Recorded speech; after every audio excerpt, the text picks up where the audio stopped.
As a therapist for almost 20 years, you might be surprised when I would tell you, don't stay together for the kids. Over the years, I've heard that announcement so many times. And while on the surface, it seems totally understandable and selfless even.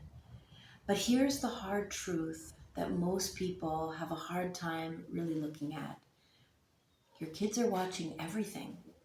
They're watching how love plays out in real time, how conflict gets navigated.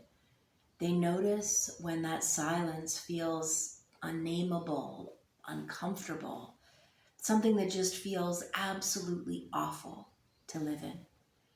They are a part of the environment when affection quietly disappears, when doors are slammed and when people turn and walk the other way.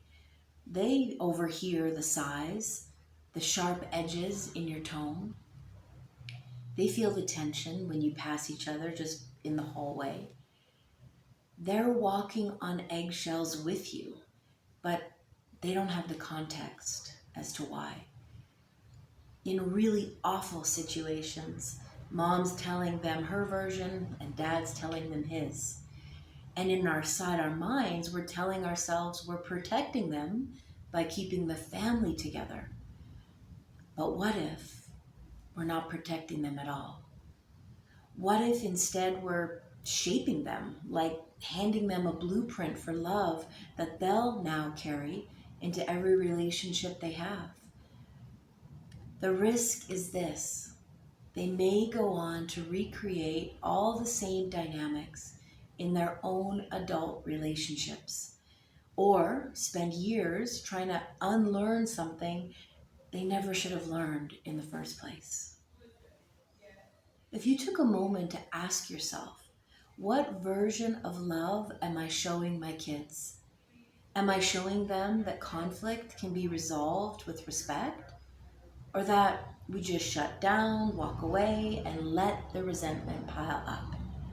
What are they overhearing? What are they seeing with their own eyes, hearing with their own ears as to what love looks and feels like? So if we're really staying to protect the kids, how might it look and feel different inside of your home?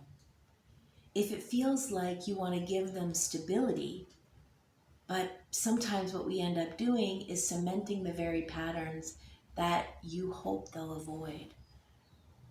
Sometimes the strongest, most loving thing you can do for your children is truly stop modeling that this, whatever is going on in your relationship right now, however you guys are struggling through conflict, that is what love looks like. And so maybe you identify with some of the things that I've shared, and you're feeling more than ready to break the cycle, but you're really not sure where to begin. That's exactly why I built the Rekindle community. It can be so overwhelming to feel like you've got to figure this out all alone. And I'm certainly not saying it's just easy to close the door and walk away. I commend your hope to be able to keep the family together and maintain stability for the kids.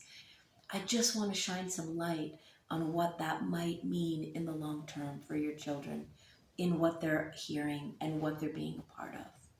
So let's have a conversation. And maybe the Rekindle community has some insights and guidance that you could use right now as you move through this difficult chapter.